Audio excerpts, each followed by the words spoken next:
오늘 본문은 이제 하나님께서 애굽에 행할 마지막 재앙에 관해서 미리 말씀해 주시는 부분입니다. 하나님께서 이 10번째 재앙을 내리면요, 마음을 그토록 완악하게 했던 이 바로도 더 이상은 견디지 못하고 이스라엘 민족을 다 해방시키게 될 것입니다. 왜냐하면 이 재앙이라는 것은요, 이 지금까지 9가지의 재앙과는 다르게 정말 누구도 견딜 수 없을 만큼 깊고 두렵고 슬픈 그러한 재앙이 될 것이기 때문이에요. 그럼 오늘의 이 본문을 통해서 우리가 깨달을 하나님의 뜻이 무엇인가 함께 살펴보겠습니다. 첫 번째는요, 우리가 이 죽음이라는 것을 한번 고민해 봐야 되는데, 여러분, 하나님께 있어서 죽음이라는 것은 우리 인간들의 평등을 의미합니다. 10번째 재앙의 내용은 애굽 온 땅에 처음 태어난 생명이 죽음에 이르게 된다는 것이었어요. 애굽에서 가장 높은 왕으로 했던 이 바로의 장자는 물론이거니와 가장 낮은 몸종의 장자라고 해도 이 재앙을 피할 수 없습니다. 하나님의 무서운 재앙이 애굽 모든 사람들에게 임한다는 것은요, 정말 깊이 생각해 봐야 할 부분이 있는데, 우리 사람들은, 우리 인간들은요, 누구든지 하나님 앞에 서게 되면 다 똑같다는 거예요. 왕이나 귀족은 물론이고 뭐 주인을 섬겨야 하는 종이라 할지라도 지금 우리끼리 보면 야, 저 사람 대단하다, 혹은 어떻게 저런 사람이 다 있나, 뭐 이렇게 뭔가 나와 차별점을 발견할 수 있고 뭐 구분할 수 있는 뭔가 있겠지만, 그런 사람들이 하나님 앞에 서면요 다 똑같다는 거예요. 높은 권세와 지혜를 이뤘다고 해서 하나님 앞에 선 그가 특별한 대우를 받는 것은 아닙니다. 또 뭐 반대로 생각해서 이 세상에서 버림받고 애면받는 삶을 살았다고 해서 그가 하나님 앞에서도 그러한 이 멸시와 천대를 받으라는 법은 없다는 거예요. 누구라고 하더라도요, 하나님 앞에 서면 다 똑같은 한 사람의 인간일 뿐입니다. 내가 이 세상에서 얼마나 큰 재산을 누려왔는지, 얼마나 큰 권세를 누려왔는지, 그 앞에서는 다 소용없는 거예요. 그런데 우리는요, 이 세상에 살아가면서 이런 이 우리들만의 차이들, 그런 근소한 차이들을 바라보면서 서로가 서로를 판단하고 평가하고 또 심지어는 그를 헐뜯고 차별하고 혐오감을 갖기도 합니다. 피부색이 다르다고 해서, 성별이 다르다고 해서, 요즘에는 또 그렇더라고요. 나이대가 다르다고 해서 뭐 30대면 다냐, 뭐 40대면 다냐. 그게 왜 중요한지 모르겠는데, 이 소속감을 느끼는 동시에 이 소속감에서 벗어난 사람들을 막 너무 쉽게 무차별적으로 막 비난하고 혐오하는 거예요. 왜 그런 일들이 일어납니까? 이 이유는 딱 한 가지인데, 내가 그 사람보다 낫다고 여기기 때문인 거예요. 쉽게 말하면 이렇게 표현할 수 있는데, 네가 잘난 게 뭐 있어? 이런 마음이 들면 그 사람에 대한 이 판단과 평가와 이 혐오가 아주 자유롭게 이루어지거든요. 걔가 뭐 잘한 게 뭐 있어? 뭐 이런 식으로. 근데 그럼 무엇 때문에 내가 그 사람보다 낫다고 여기죠? 그 이유를 발견하는 거예요. 내가 한 살이라도 나이가 많으면 많아서, 어리면 어려서, 돈이 많으면 많아서, 지위가 높으면 높아서, 막 이렇게 온갖 이유를 다 찾아내가지고 내가 너보다 낫잖아, 막 이런 것들을 어떻게든 만들어냅니다. 그 전형적인 예가 누구냐? 바로 바리새인들이에요. 그들은 실제로 보면 누구보다 열심히 하나님을 따른 사람입니다. 하나님의 말씀을 지키려고 아주 열심을 했던 사람이에요. 그 말씀을 어떻게 잘 지킬까? 막 이거 연구해가지고 어떤 방법으로든 그 말씀을 잘 지켰다고, 하나님의 율법을 지켰다고 이렇게 말하고 싶은 사람들입니다. 그러니까 그 사람들은요, 그 입이 얼마나 근질근질하겠어요. 내가 그렇게 열심히 말씀을 잘 지켰는데. 그러니까 그 말씀을 조금이라도 어기는 사람들이 있으면 그걸 못 참아내는 거예요. 너는 그것도 못 지키냐? 하나님을 믿는다 그러면서 그것도 못하냐? 할렐루야. 요즘에도 그런 말 있잖아요. 그게 집사야, 그게 권사야, 이게 똑같은 말이거든요. 근데 그런 말들을 우리가 너무 쉽게 한다는 거예요. 한 번은 이 바리새인들이요, 한 두 남녀가 서로 이 간음하는 모습을 보게 됩니다. 그랬더니 그 중에 여인을 붙잡아가지고는 예수님께 끌고 갔어요. 예수님 앞에 그 여인을 던져놓더니 뭐라 그럽니까? 나사렛 예수여, 모세율법에 따르면 간음하다가 잡힌 이러한 여인 같은 사람은 반드시 돌로 쳐 죽이라고 했는데 당신이 어떻게 하겠습니까? 물어보는 거예요. 그러는 이미 뭐 그 두 손에 짱돌을 다 들고 죽이려고 하는 거죠. 왜 그런 일이 벌어집니까? 나는 그런 여인을 처벌할 권한이 있다는 거예요. 내가 낫잖아. 내가 저런 가늠한 여인보단 낫잖아. 나는 그래도 바리새인인데 율법 잘 지키는데, 예배 잘 드려, 말씀 잘 드려, 기도 잘하는데 난 돌로 쳐도 되지, 뭐 이렇게 생각하는 겁니다. 근데 주님이 그들을 향해 뭐라고 말씀하시죠? 너희 중에 죄 없는 자가 먼저 돌로 치라. 무슨 뜻입니까? 네가 그렇게 자랑스럽냐? 네가 그렇게 저 여인보다 낫다고 생각하느냐? 그럼 그러한 자신감을 하나님 앞에서도 자신 있게 말할 수 있냐는 거예요. 하나님, 나 의인이에요. 하나님, 나 의롭잖아요. 이렇게 말할 수 있냐는 거예요. 할 수 있어요, 없어요?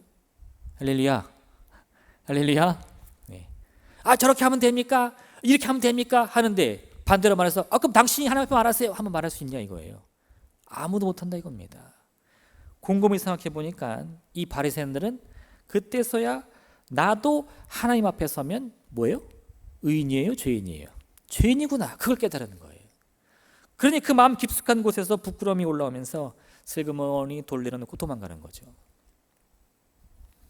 여러분, 예수님은 우리 인간 세상에서요, 우리가 어떻게 하면 높아지고 어떻게 하면 낮아지는지에 대한 그 비법을 알려주셨어요. 할렐루야. 높아지기 원하잖아요.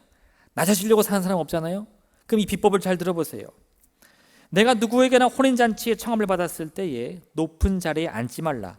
그렇지 않으면 너보다 더 높은 사람이 청함을 받은 경우에 너와 그를 청한 자가 와서 너더러 이 사람에게 자리를 내주려 하리니 그때에 내가 부끄러워 끝자리로 가게 되리라. 청함을 받았을 때에 차라리 가서 끝자리에 앉으라. 그러면 너를 청한 자가 와서 너더러 버치어 올라 앉으라 하리니 그때야 함께 앉은 모든 사람 앞에서 영광이 있으리라. 무릇 자기를 높이는 자는 낮아지고 자기를 낮추는 자는 높아지리라. 할렐루야, 할렐루야. 그 비법이 바로 이거예요. 무릇 우리가 사람들 앞에서 스스로를 낮추면 언젠가 그들이 오히려 우리 자신을 높여주는 순간이 온다는 겁니다. 근데 그걸 기다리지 못하고 이 비법을 깨닫지 못하니까 어떻게든 내가 돋보이고 싶고 어떻게든 높아지고 싶어서 막 용을 쓰고 애를 쓰는데 그럼 어떤 일이 벌어진다고요? 차라리 여기 당신 자리 아니에요, 저 끝에 가서 앉으세요 라고 망신당한다 이겁니다. 여러분, 이 권세라는 것은요, 어떤 사람, 특정한 누군가가 반드시 누려야 하는 그런 운명 같은 것이 아닙니다. 야, 저 사람은 어떤 일을 했길래 저렇게 타고난 운명이 좋을까? 그런 사람 없다는 거예요. 지금 당장은 그가 누구보다 빛나 보이고 누구보다 높아 보인다 할지라도요, 그 자리가 영원할지는 누구도 알지 못한다는 겁니다. 그걸 누가 알겠어요? 그 옛날에도 있잖아요. 막 권세를 부리면서 소위 말해서 날아가는 새도 떨어뜨린다, 뭐 이런 사람들 많았죠. 야, 내가 말 한마디만 해봐 뭐 어떻게 돼, 뭐 어떻게 돼 한 사람들 지금 어때요? 할렐루야. 네, 영원한 건 없는 거예요. 높은 자리에 앉고 싶다고요, 잠시 잠깐 내가 바라는 대로 그 높은 자리에 욕심을 내는 순간 오히려 그 기회조차 놓치며 저 밑 아주 어두운 깊은 골짜기까지 떨어진다는 겁니다. 오히려 그한 망신 속에서 많은 사람들 앞에 비웃음을 당하게 되는 거예요. 반대로 어떤 사람은요, 늘 낮은 자리에 앉으려고 하는데 그것이 그의 운명이 아닙니다. 아니, 저 사람은 왜 머리도 좋고 공부도 잘하는데 늘 저렇게 자기를 내세우지 못할까? 네, 왜요? 그는 자기 스스로 높이지 않아요. 그런데 놀랍게도요, 어느 순간 그에게 기회가 찾아오면 세상이 그를 높여준다는 겁니다. 성경은 우리 인생 가운데 언제든 먼저 된 자가 나중되고 나중된 자가 먼저 되는 일이 늘상 일어난다고 말하고 있는 거예요. 이처럼 우리의 높고 낮음이라는 것은 언제든 변할 수 있습니다. 근데 왜 그럴까요? 네, 사실 우리는 다 거기서 거기 인생이기 때문에 그렇습니다. 잠깐 누가 나보다 한 발 앞서갈 수 있고요, 잠깐 누가 나보다 한 발 뒤처질 수는 있지만 그게 다 사실은 50보 100보라는 겁니다. 그럼 이걸 우리는 어떻게 판단할 수 있느냐? 예, 우리 사람의 인생이라는 것은 하나님 앞에서 다 평등하다는 거죠. 물론 여러분, 이 말을 오해해서는 안 됩니다. 여기서 말하는 평등이라는 것이 뭐 무슨 자로 잰 듯이 이렇게 너도 5cm, 너도 5cm, 너도 5cm, 6cm는 안 돼, 뭐 이런 건 아니라는 거예요. 꼭 이 평등이라고 말하면 뭐 무슨 공산주의처럼 딱 잘라가지고 이건 안 돼, 이건 돼, 막 이렇게 생각하는데 성경이 말하는 평등은 그런 게 아닙니다. 뭐냐? 성경이 말하는 평등이라는 것은요, 남는 자도 있고 모자란 자도 있는데 사실 그 남고 모자람이 하나님이라는 분, 이 창조주의 시각으로 보면 도토리 키재기다 이거예요. 네.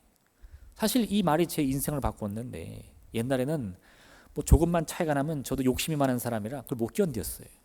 근데 누군가가 저한테 그 도토리 키재기란 말을 해주는데 그게 제 마음에 쑥 오더라고요. 그게 내 마음이 오니까 어떤 일이 벌어지느냐? 스트레스가 사라지는 거예요. 뭐 그가 나보다 앞서갈 수 있지.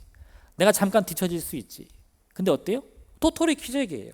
결국 그 인생이 바뀔 수 있습니다. 먼저 된 자 나중되고 나중된 자가 언제든 먼저 될 수 있는 거예요. 여러분 한번 이 개미의 인생을 한번 보십시오. 여러분의 시각으로. 여러분의 길을 가다가 이 길바닥에서 막 열심히 일렬로 쫙 가고 있는 개미들 볼 때 있잖아요. 그럼 어떤 생각이 드세요? 아, 얘는 뚱뚱한 개미네. 얘는 말라깽이 개미네. 이런 거 보이시나요? 얘는 미인이네. 얘는 못난이네. 할렐루야. 보이세요? 아니죠?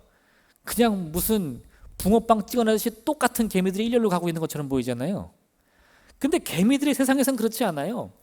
이 개미들의 시각으로 자기 인생을 보면 나름대로 분업화가 엄청 잘 되어 있습니다. 일하는 개미, 싸우는 개미, 집 지키는 개미, 애기 지키는 개미 다 있단 말이에요. 그죠? 그래서 그 역할에 따라서 자기들 따라 열심히 일하는데 이 사람의 시각으로 보면 그놈이나 네.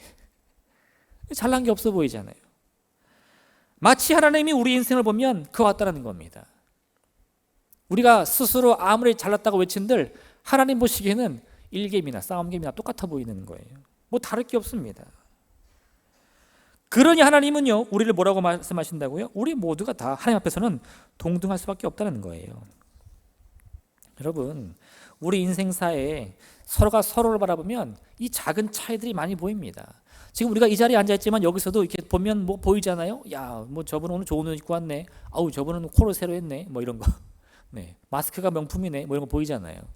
근데 그게 다 뭐라고요? 하나님 보시기에는 다 거기서 거기라는 거예요. 근데 여러분 잘 보세요. 하나님이 이스라엘 민족을 지금 해방시키려고 합니다. 왜 그럴까요? 지금 이 애굽에서 애굽 백성과 이스라엘 백성 사이에 균형이 깨졌기 때문이에요. 이 애굽 사람들은 무려 400년 동안이나 이 이스라엘 사람들을 부려먹으면서 내가 너보다 낫다. 너는 내 평생의 종이다. 이런 생각을 하는 거예요. 그러면 이 무너진 균형을 어떻게 맞춰야 됩니까? 이 남는 자에게서 모자란 자에게 좀 줘야죠. 그게 뭡니까? 그게 이스라엘 민족의 해방이라는 거예요. 너가 자유를 누릴 줄 안다면 이스라엘도 자유를 누릴 수 있어야 된다는 거예요. 만약 바로가 이러한 하나님의 평등에 대한 개념이 있었다면요, 하나님이 모세 보내가지고 즉시 그들을 풀어줘라 하면요 거의 순종했을 거예요. 아, 내가 뭔가 잘못 생각했구나.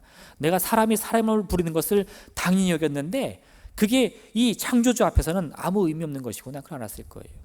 근데 어때요? 그걸 놓기 싫어해요. 사람은 절대 그 한 번 잡은 권세를 놓치지 않으려고 합니다. 그러다 어떤 일이 벌어집니까? 하나님이 첫 번째, 두 번째, 세 번째, 몇 번째 지금 벌써 10번째 재앙을 주겠다는 겁니다. 그리고 재앙은 이 이스라엘 민족에게 있어서는요 해방에 대한 선포예요. 첫 번째 재앙이 애국을 덮쳤을 때 이스라엘 사람들 어떻게 생각했을까요? 야, 우리 하나님 대단하시다. 네. 재앙이 반복될수록 이스라엘 민족 평생을 애굽에서 이 대대로 애굽에서 노예 생활했던 이 낮고 천한 이스라엘 사람들은요 마음에 막 소망이 넘치는 거예요. 근데 반대로 스스로 높다고 여겼던 이 애굽 백성들은 어떤 마음을 가졌을까요? 이게 어찌 된 일이냐? 왜 우리 인생이 이렇게 망했느냐? 당신은 우리나라가 망한 것을 아직도 모릅니까? 바로 이렇게 말하잖아요. 하나님의 일하심이요 누군가에게는 소망이 되는데 누군가에게는 절망이 되는 거예요. 무슨 차이일까요? 그 마음 가운데 내가 스스로 높은 자리에 앉으며 나를 높이려고 하느냐, 아니면 스스로를 겸손히 낮추면서도 나 스스로를 낮추며 하나님만 의지하느냐, 그 차이에 있는 겁니다.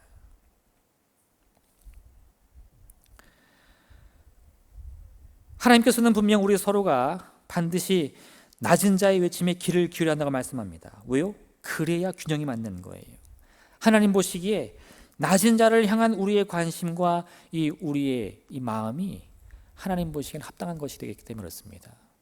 사람이 자기 마음에 귀를 기울이면요, 자기 소견에 오른 대로 행하고자 하면요, 늘 이 갭이 벌어지게 되어 있어요. 높은 자는 계속해서 높아지려고 하고 낮은 자는 아무리 발버둥을 쳐도 그 운명을 벗어날 수 없는 이 절망에 빠지게 된다는 겁니다. 근데 하나님은 바로 그러한 사이 가운데에 함께 낮은 자에 대한 외침에 귀를 기울이며 모두가 화평하길 바라신다는 거예요. 한쪽이 이기고 한쪽이 망하는 게 아니라 모두가 행복한 사회가 되려면 그것을 이뤄야 된다는 겁니다. 근데 그것을 우리가 어떻게 바라볼 수 있느냐? 죽음이 그걸 우리에게 느끼게 해준다는 거죠. 평생을 정말 권세를 누리며 살던 사람들, 수많은 사람들을 부리던 사람들 어떻게 됐어요? 네, 죽음 앞에서 이슬처럼 사라졌어요. 역사를 보십시오. 정말 말 그대로 전 세계를 호령할 것 같던 그 위대한 사람들, 뭐 독재자들, 아니면 정말 이 절대 권력자들 하루아침에 사라집니다. 그게 뭡니까? 이 사람의 힘으로는 결코 넘을 수 없는 죽음이 주는 우리 한계인 거예요. 그러므로 그 한계를 바라볼 때, 야, 죽음은 절망이다, 이게 아닙니다. 그 죽음이라는 한계를 바라보면서, 야, 내가 스스로 높인들 무슨 의미가 있겠느냐, 내가 여기서 저 남의 것을 한 번 더 빼앗은들 그게 무슨 의미가 있겠느냐, 이걸 깨달으며, 아, 하나님은 모두가 화평하게 원하시는구나, 그 비결을 알라는 거예요. 두 번째로 여러분, 이러한 죽음을 통해 모두를 평등하게 바라보신 하나님이 그럼에도 불구하고 자기 백성을 택하신다는 사실을 기억하시기 바랍니다. 이게 또 중요해요. 하나님은 분명히 이렇게 말씀하시거든요. 베드로후서 3장 9절 말씀인데, 주의 약속은 어떤 이들이 더디다고 생각하는 것 같이 더딘 것이 아니라 오직 주께서는 너희를 대하여 오래 참으사 아무도 멸망하지 아니하고 다 회개하게 이르기를 원하시느니라. 또 마태복음 5장 43절과 45절 말씀인데 또 내 이웃을 사랑하고 내 원수를 미워하라 하였다는 것을 내가 들었으나 나는 너희에게 이르노니 너희 원수를 사랑하며 너희를 박해하는 자를 위하여 기도하라. 이같이 한즉 하늘에 계신 너희 아버지 아들이되리니 이는 하나님이 그 해를 악인과 선인에게 비추시며 비를 의로운 자와 불의한 자에게 내려주심이라. 하나님의 은혜와 사랑은 우리 모두가 다 평등하기 때문에 다 똑같이 임합니다. 악인에게도 비를 주시고 선인에게도 해를 비추는 것처럼 모두에게 빠짐없이 그 은혜를 주신다는 거예요. 근데 그럼 그것이 끝이냐? 아니에요. 이게 전부가 아니라는 겁니다. 이런 하나님의 넘치는 자비와 긍휼 앞에서도요, 하나님은 때로 하나님이 사랑하시는, 하나님이 부르시는 백성을 부르신다는 거예요. 이게 참 신기한 건데요. 네. 하나님은 그 강권하심 속에서 아브라함을 부르십니다. 우리가 이런 질문을 할 수 있어요. 왜 아브라함이 부름받았는가? 사실 거기엔 답이 없습니다. 왜요? 하나님이 그를 먼저 부르셨거든요. 아브라함이 하나님의 부르심을 받기 위해 뭔가를 먼저 잘하는 것이 아니라 갑자기 하나님이 그의 인생에 개입하셔서 내가 너를 부르겠다 말씀하시는 거예요. 내가 너로 이런 일을 이루겠다, 내가 너로 민족을 이루겠다, 이게 말씀하신 거거든요. 그래서 그 장면을 잘 보면요, 이 이스라엘이 어떤 특별함이 있는지가 중요한 것이 아니고 하나님이 그저 아브라함을 택했다는 것이 중요합니다. 더 놀라운 것은요, 하나님이 그 이스라엘을 선택한 이유에 대해서 특별히 답을 알려주시는데, 그 답이 뭐냐? 너희가 다른 민족보다 너무나 작고 약하기 때문이다, 이렇게 말씀하세요. 이스라엘의 선택이라는 것은요, 전적으로 하나님의 뜻인 겁니다. 오직 그 자비와 긍휼의 마음으로 그를 선택받은 거예요. 근데 예수님은 이거에 대해서 이 토기장이가 만든 그릇들이 나는 왜 고급 그릇이 아닙니까? 나는 왜 그릇이 아니라 컵입니까? 이렇게 말할 수 없듯이 하나님의 택하심에 대해서는 우리가 이런 만구도 말할 수 없다는 거예요. 근데 그럼 그것이 우리에게 무슨 의미가 있느냐? 하나님이 한 번 택한 그 인생은요, 반드시 책임져 주신다는 거죠. 오늘 하나님은 온 애굽 땅에 반드시 큰 슬픔이 임할 것이라고 말씀하십니다. 이제 한 날이 이르면요, 하늘로부터 죽음이 찾아오는데 그 죽음은 누구도 피할 수 없는 거예요. 근데 놀라운 것은 그런 깊은 어둠과 슬픔의 날 속에서도요, 이스라엘만큼은 피할 길이 있다는 겁니다. 이게 무슨 뜻입니까? 모두가 다 평등하다고 해서 똑같은 운명은 아니라는 거예요. 하나님의 자비와 긍휼이 온 세상, 온 인류를 향하고 있다고 해서요, 모두가 다 똑같은 삶을 사는 건 아니라는 겁니다. 그럼 왜 우리의 인생이 달라집니까? 이스라엘 민족은 그 운명을 하나님께 맡긴 민족이에요. 자기들의 잘난 맛에 사는 민족이 아니라 우리 운명은 하나님의 손에 달렸다고 믿는 사람들이었다는 겁니다. 이게 다른 거예요. 처음에 모세가 바로를 찾아가가지고 하나님의 말씀을 전했습니다. 내 백성 이스라엘을 풀어줘라. 그들이 저 광야에 가서 나를 예비하리라. 바로가 뭐라고 그랬죠? 그런 모세의 말을 귓등으로도 안 듣고 심지어 이렇게 말했습니다. 너희가 그렇게 말하면 너희가 게으르기 때문이다. 그래서요, 이 이스라엘 사람들을 부리는 병사를 불러가지고 저들의 노동 강도를 2배로 높이라고 그랬어요. 괴롭히라는 겁니다. 야, 쟤네들 게을러가지고 저런 엉뚱한 소리 하니까 아주 따끔한 맛 좀 보여줘라. 바로는 자신이 그런 권세가 있다고 생각하는 사람이에요. 내가 저들의 운명을 뒤흔들 수 있다고 생각하는 사람입니다. 지금 모세한테 그렇게 말하는 거예요. 네가 나를 이길 수 있다고? 이스라엘의 운명을 손에 쥔 것은 나야 라고 말하는 거죠. 그게 바로가 믿는 자기 인생이었어요. 그런데 이스라엘 민족의 운명은 누구 손에 있습니까? 하나님이신 거죠. 하나님이 그걸 알게 해주려고 지금 재앙을 보내는 거예요. 근데 바로가 그런 하나님의 메시지에 응답하지 않으니까 하나님의 모든 행하심이요, 이 바로에게는 어떻게 느껴져요? 네, 고통으로 느껴지는 거죠. 슬픔으로 느껴지는 거죠. 죽음으로 느껴지는 거예요. 하나님이 그의 인생을 지나가시면 뭐가 임한다고요? 죽음이 임한다는 겁니다. 이게 중요해요. 하나님이 그를 죽이려고 달려가는 게 아니고요, 하나님은 그저 우리에게 임하시는데 하나님을 믿고 의지하는 이에게는 하나님의 오심이 은혜가 됩니다. 변화가 됩니다. 생명이 됩니다. 근데 그것을 거부하며 여전히 스스로가 붙잡는 사람들은 하나님의 다가오심이 뭐로 느껴져요? 그게 재앙으로 느껴진다는 거예요. 이게 이스라엘과 애굽의 결정적인 차이입니다. 지금 여러분, 하나님이 일부러 이렇게 막 차별해가지고 너는 사랑해주고 너는 미워할 거야 하는 게 아니에요. 하나님이 바라시는 것은 뭐라고요? 모든 이들이 함께 화평하는 것. 근데 그 화평을 이루기 위해서는요, 자기의 모든 삶이 하나님께로부터 와서 하나님을 향하고 있다는 것을 알아야 되는데 그 사실을 인정하지 못하니까 지금 이 바로는 모든 게 다 괴로움이 됩니다. 그 반대로요, 이스라엘은 아주 오랜 시간 동안 애굽의 노예로 살며 자유를 빼앗기고 인생을 빼앗기고 미래를 빼앗겼는데 이제 하나님이 다가오심으로 말미암아 소망을 얻게 되는 거예요. 시편 34편 8절에 이같이 말씀하는데 너희는 여호와의 선하심을 맛보아 알지어다. 그에게 피하는 자는 복이 있도다. 시편 14편 6절은요, 너희가 가난한 자의 계획을 부끄럽게 하나 오직 여호와는 그의 피난처가 되시도다. 시편 94편 14절은 여호와께서는 자기 백성을 버리지 아니하시며 자기의 소유를 외면하지 아니하시리로다. 지금 다 말한 바가 무엇입니까? 인생을 살다가 문제를 만나고 괴로움을 만났을 때 내 운명이 하나님께 있구나, 그걸 깨닫고 주님을 피난처로 삼는 사람, 주님께 운명을 맡기는 사람, 주님께 피하는 사람, 그 날개 아래 거하기를 소망하는 사람은 주님이 반드시 받아주신다는 겁니다. 그런데 놀랍게도요, 모든 사람이 그렇게 살지 않는다는 거예요. 참 신기하게 어떤 사람들은요, 하나님의 도움을 간절히 바라야 될 그 상황에도 하나님을 인정하지 않습니다. 그 능력을 부정합니다. 존재조차 거부하는 거예요. 그럼 어떤 일이 벌어지느냐? 주님의 다가오심이 마치 이 10번째 재앙처럼 멸망이요 죽음처럼 느껴진다는 거죠. 여러분, 환난 날에 우리가 피할 것은 오직 주님의 품뿐입니다. 그 품에 거하는 사람만이 그 환난을 피할 수 있고요, 주님이 나의 피난처와 산성이 된다는 사실을 깨달을 수 있어요. 하나님은 그 이름을 부르는 모든 자들을 반드시 찾아가시고 그 입술로 외치는 제목들의 귀를 기울여주시는 분입니다.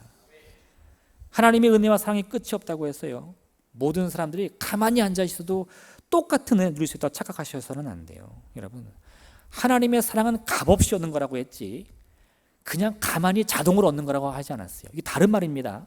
값없이 얻는다는 것은 내가 예를 들어서 물건을 사는데 값없이 살 수 있어요. 그러면 모든 사람들이 다 그 물건을 받을 수 있습니까? 아니요. 어떻게든 쫓아가서 그거 달라고 하는 사람만 주는 거예요. 그렇지 않아요? 예를 들어서 우리 큰 기업들이 무슨 이벤트 한다고 해서 무슨 상품을 공짜로 나눠줍니다 하면 전 국민이 다 받을 수 있나요? 아니요. 그거 열심히 찾아가지고 검색해가지고 쫓아가서 그 행사 때 저도 주세요 하는 사람만 받을 수 있는 거잖아요. 하나님의 사도 똑같습니다, 여러분. 값이 없다는 것은 값을 지불하지 않는다는 거지 말 그대로 아무 일도 하지 않아도 된다는 것은 아니에요.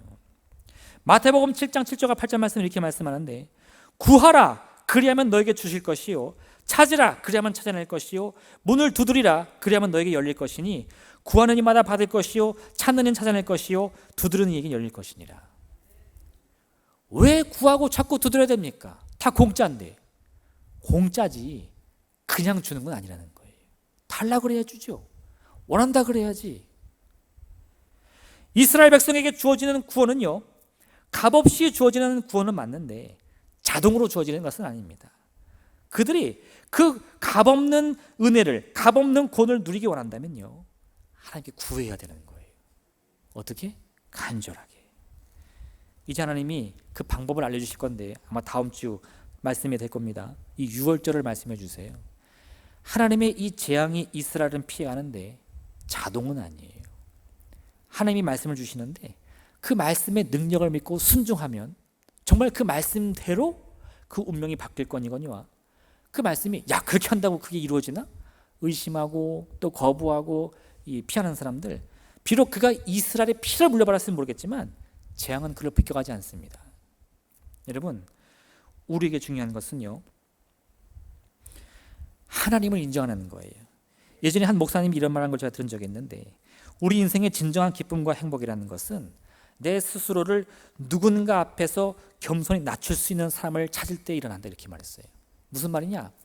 내가 누군가 앞에 서면요, 그 사람 앞에서는 막 마음에서 존경심과 경외심이 우러나와가지고 나도 모르게 무릎을 꿇어도 막 부끄럽거나 자존심 상하는 게 아니라 그게 너무 기분이 좋은 거예요. 와, 저 사람은 내 인생의 스승이야, 내 인생의 모델이야. 이런 사람들, 그걸 발견하게 되면 너무나 행복하다는 거예요.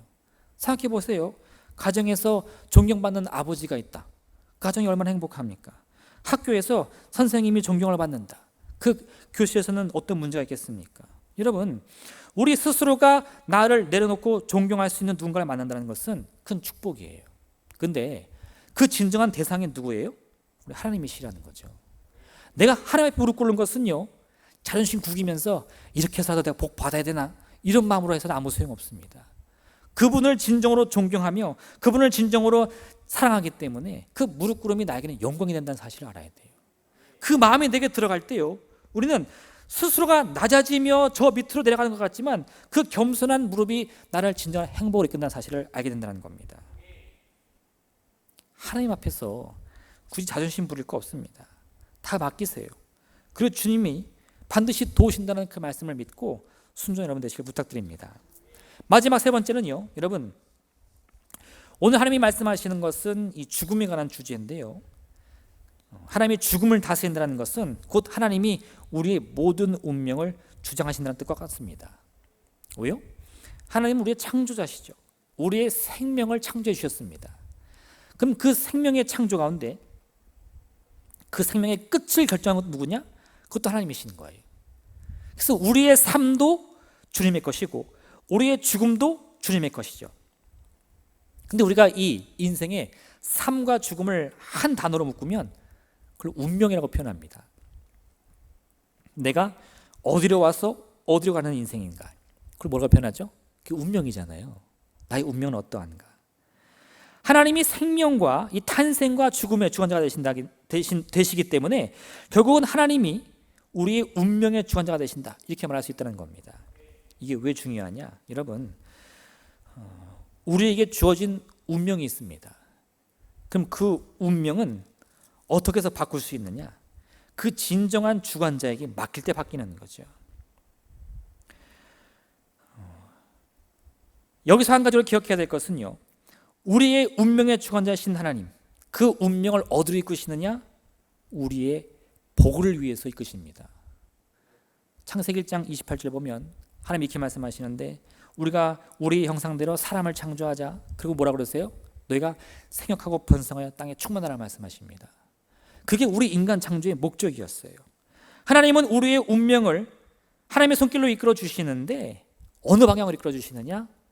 하나님의 복을 누릴 수 있는 방법으로. 그럼 그 하나님의 복을 우리가 어떻게 표현할 수 있겠어요? 여기 있는 사람들에게 있어서 그 복이라는 의미는 다 다를 겁니다. 누군가에는 물질이 복이 될 수도 있고 누군가에게는 육신의 건강이 복이 될 수도 있어요. 지금 우리 마음의 소원은 다 다르잖아요. 근데 그 소원이 응답받는 것이 우리가 하나님의 복이라고 말할 수 있는데, 그걸 우리가 한마디로 바꾸면요, 그건 행복입니다. 누군가에게는 육신의 건강이 행복이 될 수 있고요, 누군가에게는 가정의 평화가 행복이 될 수 있어요. 누군가에게는 풍성한 물질이 또 행복이 될 수 있죠. 그럼 하나님이 왜 각자의 다른 모양으로 응답해 주시는가? 그 인생을 행복하게 만들기 위해서라는 거예요. 이게 하나님이 우리를 위해서 준비하신 운명인 겁니다. 그럼 우리가 이걸 어떻게 누릴 수 있는가? 네, 여러분, 어떤 사람은 낡고 비좁은 집에 살지만 그 마음이 늘 행복한 사람이 있습니다. 반대로 어떤 사람은 으리으리 대골 같은 집에 살지만 늘 마음에 우울함이 가득한 사람도 있는 법이에요. 내가 지금 무엇으로 행복할 수 있는가? 그 우리도 잘 몰라요.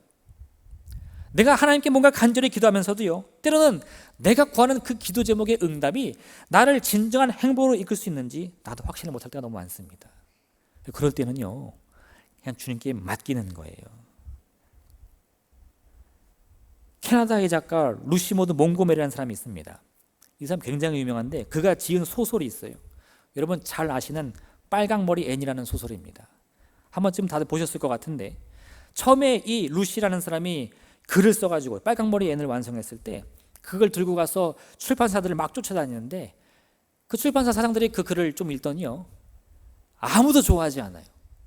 왜냐? 이 빨강머리 앤은 여러분 잘 알다시피 이 한 소녀가 이 고아원에 있다가 입양이 돼가지고 그 한 가정에서 살아가는 이 평범한 일상들을 그리고 있어요. 뭐 오늘은 뭐 무슨 사건이 터지고 뭐 친구를 만나고 이런 것들. 근데 그 당시만 해도요, 이 출판업계에서는 한 가지 정설이 있었는데, 제일 잘 나가는 책은 뭐냐? 뭐 요즘에도 마찬가지지만 스케일이 큰 거, 막 스펙타클한 거, 막 심리가 막 아주 깊이 들어가는 거, 막 살인 사건이 일어나고, 막 범인을 추적하고, 막 이런 것들 있잖아요. 공상 과학이 들어가고. 이런 글들이 팔리지, 이런 일상 얘기를 누가 읽냐는 거죠. 이건 뭐 일기도 아니고 뭐 무슨 에세이도 아니고 누가 이런 소설을 돈 주고 사겠냐는 거예요. 다 거절합니다. 그래서 결국은 이 루시가요, 여러 군데를 찾아다니는데 한 곳에서 사장이 그 원고를 받아가지고 이게 아주 거만하게, 제가 한번 읽어보겠습니다, 그냥 돌아가세요, 이러는 거예요. 근데 사실 그 사장도 이 루시의 글을 출판할 생각이 전혀 없었대요. 그냥 그거를 예의상 집으로 가져갔어요. 그 자리에서 거절하지 않고 한번 살펴보겠다고 하고, 그 자기 책상 위에 두고는 까맣게 잊어버렸습니다. 그 글을 받았는지도 잊어버렸어요. 근데 이 출판사 사장에게는 이 어린 두 딸이 있었는데요, 우리나라로 하면 한 초등학생쯤 되는 딸이 그 아빠의 방에서 막 놀다가 그 원고를 발견한 거예요. 그 자기들이 글을 막 읽어봅니다. 근데 너무 재밌는 거예요. 그래가지고는 글을 읽다가 아빠한테 쫓아와서, 아빠 이게 뭐야? 이 다음 편은 어떻게 됐대? 이거 누가 쓴 거야? 빨리 책으로 내달라고 해줘. 막 이렇게 막 부탁을 하는 거죠. 사장이 깜짝 놀라가지고 물어봤어요. 야, 이게 무슨 재미가 있냐? 이거 그냥 일상적인 내용인데, 그랬더니 그 안에서 삶이 보인다는 거예요. 너무 신나고 재밌다는 거예요. 그래서 그 사장이 그 어린 딸들의 이 판단을 믿고 큰 맘 들여가지고 루시 이 몽고메리를 다시 불러가지고 책을 출판하고 계약을 합니다. 그 어떤 일이 벌어졌어요? 그 책은요, 100년이 넘게 지난 지금도 아주 날개돋친 듯 팔립니다. 그 당시 사람들은 한 가지 편견이 있었어요. 어떻게? 자고로 소설이라는 것은 풍부한 상상력이 있어야지, 이 미래 세계를 그리든가 아니면 내가 일상에서 경험할 수 없는 일들을 그려야지. 근데 어때요? 일상의 이야기 속에 진정한 기쁨이 있었다는 거예요. 사람들의 그 이야기를요, 100년이 넘도록 읽어도 팔리고 또 팔립니다. 만화로 나오고 영화로 나오고. 때로 우리는요, 우리 자신이 내 인생을 너무 잘하고 있다고 여기는데, 그런 생각 때문에 진정 필요한 가치들을 놓치는 경우가 너무나 많습니다. 인생의 행복이 무슨 그런 작은 것에서 와, 큰 일을 치러야지, 훌륭한 사람 돼야지, 그렇게 자기 생각이 옳다고 믿다가 진짜 중요한 것을 다 놓친다는 거예요. 여러분, 우리는 무엇을 해야 인생의 진정한 행복을 얻을 수 있을까요? 그 답을 가장 잘 알고 있는 분은 우리 운명의 주관자인 하나님이시라는 겁니다. 여러분이 답을 모른다고 느껴지시면요, 고민할 거 없어요. 하나님 인도해 주세요. 하나님 이끌어 주세요. 주님이 반드시 주의 선하심을 내 인생 가운데 이루실 줄을 믿습니다. 고백하면 된다는 겁니다. 모세는 하나님이 그 자기를 부르시며 불타는 떨기나무 가운데 임하셨을 때 도대체 하나님이 무슨 수단으로 이스라엘 백성을 구원할지를 전혀 알지 못했어요. 그래서 처음에는 본인도 너무 두려워서 자기는 그 일을 할 수 없다고 거절을 했습니다. 그리고 지금 이 10번째 재앙이 내리는 동안 모세가 그 답을 찾았을까요? 아, 하나님이 이런 방법을 통해 구원하시겠구나, 이렇게 하시겠구나, 홍해가 갈라지겠구나. 아니요, 여전히 모릅니다. 오리무중이에요. 모세에게 있어서 이스라엘의 운명이라는 것은 자기 눈으로 바라보면 여전히 이 안개가 자욱한 너무나 위험천만한 길이라는 겁니다. 근데요, 두려움이 없어요. 왜요? 이제는 알거든요. 하나님이 세우신 그 계획은 반드시 이루어진다는 걸 말입니다. 여러분, 하나님이 우리의 운명의 주관자시라는 것은요, 하나님의 손에 맡기는 그 인생은 반드시 망하지 않는다는 거예요. 이와 같은 사실을 꼭 깨닫기를 부탁드립니다. 우리를 창조하시고 우리의 모든 삶과 죽음을 주관하시는 주님을 반드시 신뢰하시기를 부탁드립니다. 하나님의 선하심을 믿으시기 바랍니다. 하나님이 우리를 축복으로 이끄신다는 사실을 꼭 믿으시기 바랍니다. 그리고 여러분, 간절히 기도함을 알미암아 주님이 우리를 위해 예비하신 그 풍성한 은혜들 하나도 놓치지 않고 반드시 다 누릴 수 있는 복된 삶을 사시기를 주님으로 부탁드립니다. 이 시간 함께 기도하겠습니다.